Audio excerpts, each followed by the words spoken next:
I'd like to take you on a journey from where to here. I'm a creative director in an advertising agency not far from where we are here, actually, in Covent Garden. Sorry. And I am one of few. Not creative director, good God no, there's literally hundreds and thousands of those all around the world. I've got loads of those. But a female creative director. In London, the stats are running at 14% for female creative directors in advertising. In New York, the stats are even worse, they're at 11%. And the stats for girls within creative departments are actually running at 26%. So that's just a quarter of the creative department. All this in an industry that purports to be a mirror for our world, in an industry that says it reflects our world. Well, what do creative directors do? Creative directors, we create, we curate the ideas, we sow the seeds, we nurture them along the way, and ultimately, hopefully, create campaigns that you remember. We create these big moments of cultural change. You can thank us for Diet Coke breaks. You can think about Levi's, jumping through pools possibly, depending on your age. You can think of the Paralympics. You can think of meerkats. Yeah, sorry about that one. That's the world that we operate within. And just 14% of leadership level are female within this world. And yet in the world that we purport to reflect, 85% of spending is coming from us women. Now that's whether it's tech, whether it's auto, whether it's digital, whether it's DIY, for God's sake, not in my house, but anyway. Whether it's DIY, 85% is coming from the female wallet. And ultimately, the salary is mostly coming from women as well. And also within this world, we have 70% of women saying that advertising does not understand them. That's 70% of women saying where? Where are the brands that talk to me? Where are the brands that show insight into my life? Something is definitely not adding up in Adland. Well, why does it matter? We've got refugees, we've got Brexit, we've got Trump. What does advertising matter? Well, it matters because we create these big moments of cultural change. We are still the biggest broadcast industry. We create those moments for masses that people remember. And if women aren't being heard within this, then it should matter to you. It certainly meant that when I rose to a certain level, it mattered to me. I started saying where. Where are the brilliant brains that I studied with? Where are the girls that I graduated with? And if 70% are saying that women are saying that advertising doesn't understand them, what's the cost of this loss, of this brain drain? It's better for business as well, because particularly in my industry, but in every industry that you represent here today, it's understood that with greater diversity around the table, more brains coming from more experiences makes for greater creativity, which ultimately, and it's been proven, reflects on the bottom line, gives us a better bottom line. It's better for business. Lord Davies was quoted as saying in 2015 that we were only just beginning to discover the female quotient unleashed. Now, what we need is the voice for these missing people, these missing women at the top. We need the voice for this, the collective voice, our collective voice, for the 70% who are saying that advertising does not understand them. Now, I'm not here to do a personal journey of woe, not even slightly. I love Adland. It's all I've ever wanted to do. Sorry, someone's got to do advertising, and that's all I've ever wanted to do. I love it, and every day changes. You find out amazing, increasingly bizarre facts about things. You get to meet brilliant, dazzling, creative people, and you turn it into unsuspecting things you'd never, ever have imagined. You nurture that along the way, and it all comes from a tiny little sketch or a thought that comes from your head. I don't know many other industries that could do that. But whilst my journey has been good, that's not to say that it's right for all. The frequent enough to make a difference 2 a.m. pitch finishes have not made too much of an impact in my life because I've chosen not to have children. The sporting banter and the constant joking that goes on has actually come as second nature to me because I am super close to my older brother. I even played rugby for my uni. The overwhelming nature for advertising, it's an overwhelming male norm. So I see the girls slipping away as the sport chats begin. I see them heading home as the heavy drinking kicks in. It's all, different nature to them. And you can see that you even enter the creative department and you can get man smell. Yes, it is a real thing.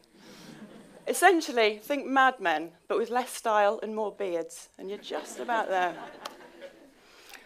Now, what I'm saying here is there is no malintent. They're not trying to do wrong. It's just the way things are. It's just the way things have been. But it's not good enough anymore. We need to dig a little deeper to discover where these brains are going. We need to discover what's happening along the way. Now, coming out of university, the numbers actually look peachy.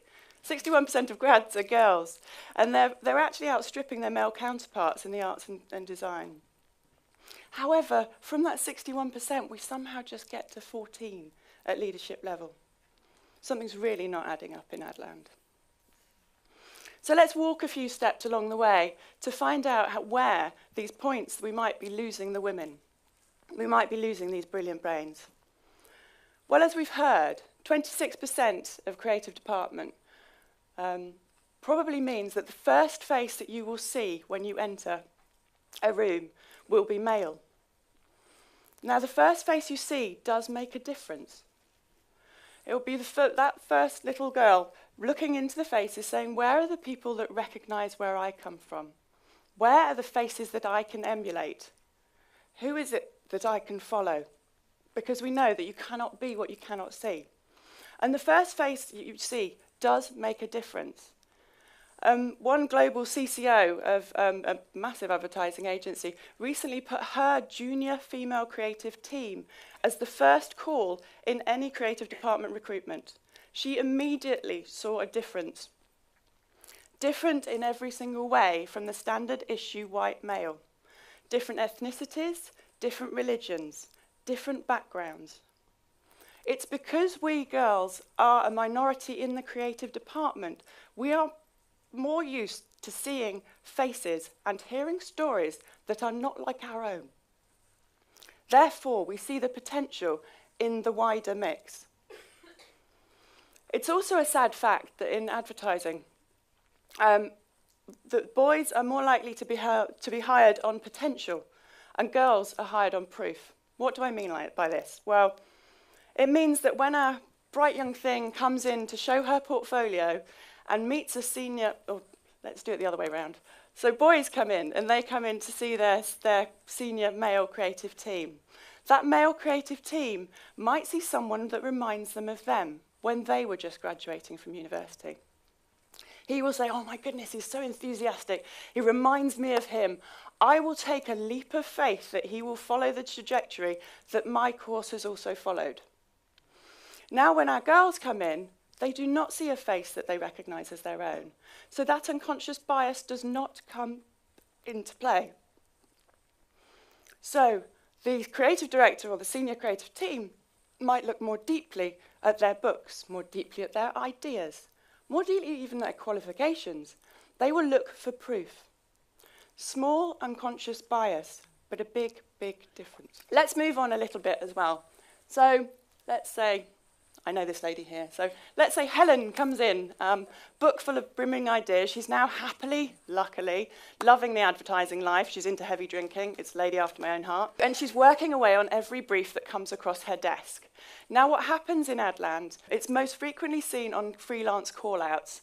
I'll give you a couple of recent examples. Female creative director required to work on big perfume launch. Female creative team required to work on beauty brand. Brave rock star to be right-hand man for creative director. Telling. What happens when we enter the creative department, what can tend to happen is clients or client projects can be assigned to specific teams. And therefore you get to work on them more and more and more. Now the girls might be given the warmer, fluffier briefs, because we're all warm and fluffy, right? So they might have the beauty brands. They might have that tampon ad, chance to break out those roller skates. Brilliant. Opportunity they've been waiting for. Or they might be given charity, because Ladies, we care, don't we? So that's the opportunities, and that's the brief that they'll be given. If we then step aside and look at, say, Klaus, he also joined. He has also been working hell for leather in the agency, and he has also been doing it the best he possibly can on every brief that comes across his desk. However, here, we might see a different mix of briefs. We might see sports brands, car brands, booze brands, banks even. Now, what the difference here is that the, as I've termed them, the warmer, fluffier briefs are less likely to break out of their sector. So they're less likely to want to make a bigger splash. That means budgets will be smaller, and that ultimately means that our agency ambitions will ultimately be lower. Compare that to sports, auto, tech, any of those really gutsy things. They want volume, they want the splash. So you'll already start to see that a different mix of briefs, even if they are both being hugely successful and changing the lives of their clients, will actually have a different effect. And say, for example, an opportunity arises. You know, Ridley Scott comes into town and he's looking for just one creative to work with him. And we get Helen and Kat to go forward. Sorry, Kat, Klaus, you've just changed sex. Sorry about that. To go forward and present their books. And now we will actually see the difference. Because whilst Helen's book is successful and shows brilliant campaigns, ultimately they might be warmer and fluffier. Whereas Klaus will have that bigger, more far-reaching, and be read as a far more brave creative. So again, we're already putting him on the road to becoming that brave rock star that we heard about before. So again, small unconscious bias, big difference. Because typecasting briefs to girls creates typecast books. Books means portfolio, sorry, in my language. And ultimately, that we're letting girls down.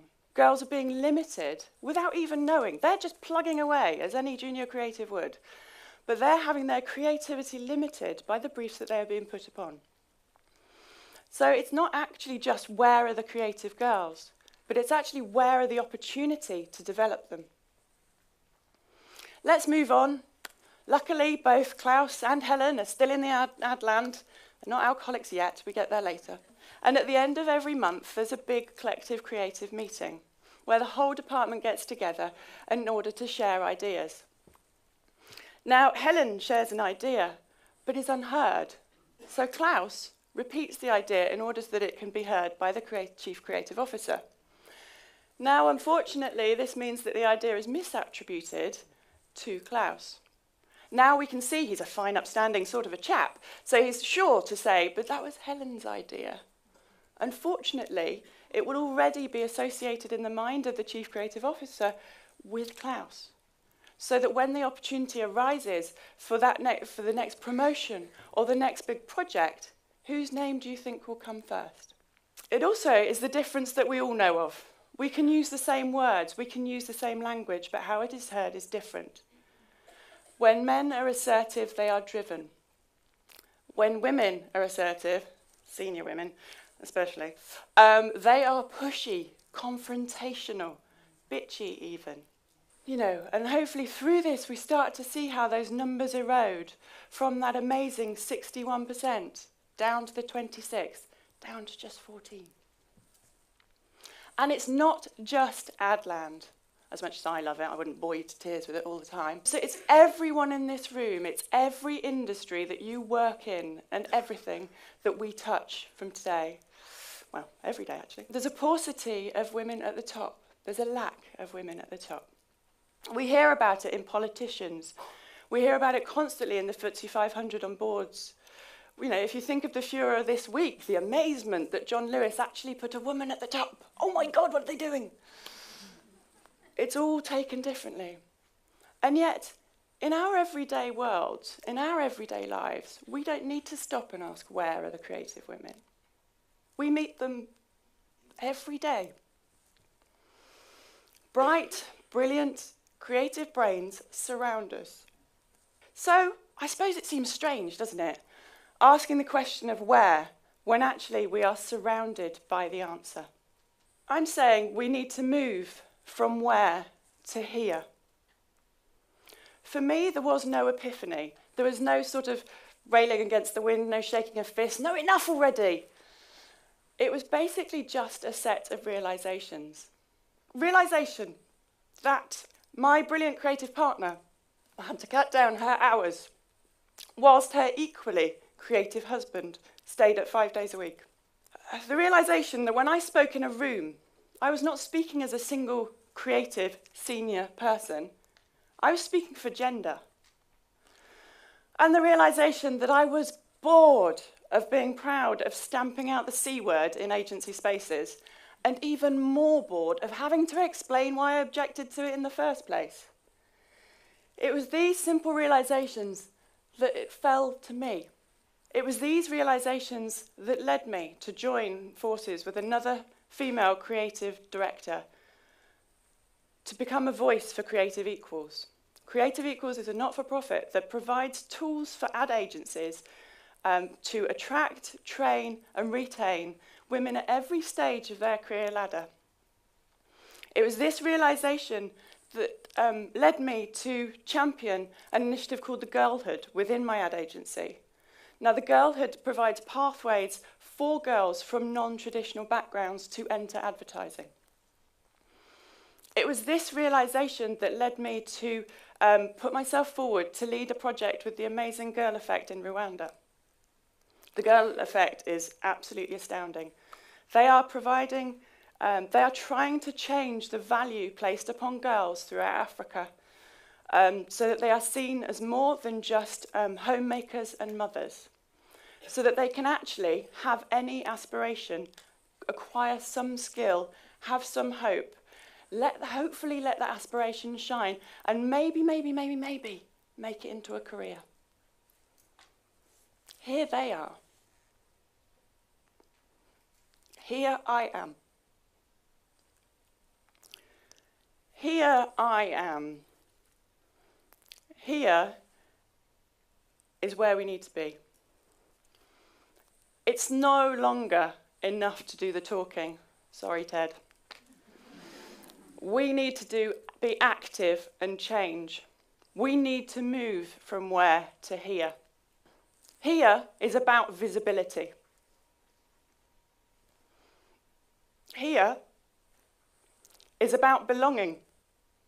And most importantly, here is a beacon for others to follow. And here, I haven't said enough yet, I have 2 asks. To the women in the audience, be visible. Be here. Whatever industry you are in, opt in, lead meetings, write notes, write journals, do whatever you can to have a voice. Speak up, have opportunities, take those opportunities. And if you opt in to do something that you cannot fulfill on, for whatever reason, we know life gets in the way, replace yourself with a female face. It's our duty to be here. And to the men in the room, I say have vision. View the women and girls that you meet as you would your daughter. Share that path of potential with them, not of proof. I believe it's only through positive action and all of us, at whatever stage of the journey we are in, being visible, that ultimately we will change the perception and possibly change the reality. So today, we've moved from where are the creative women to here are the creative women. And here, I say to you, where will you show up next? Where will you next say here?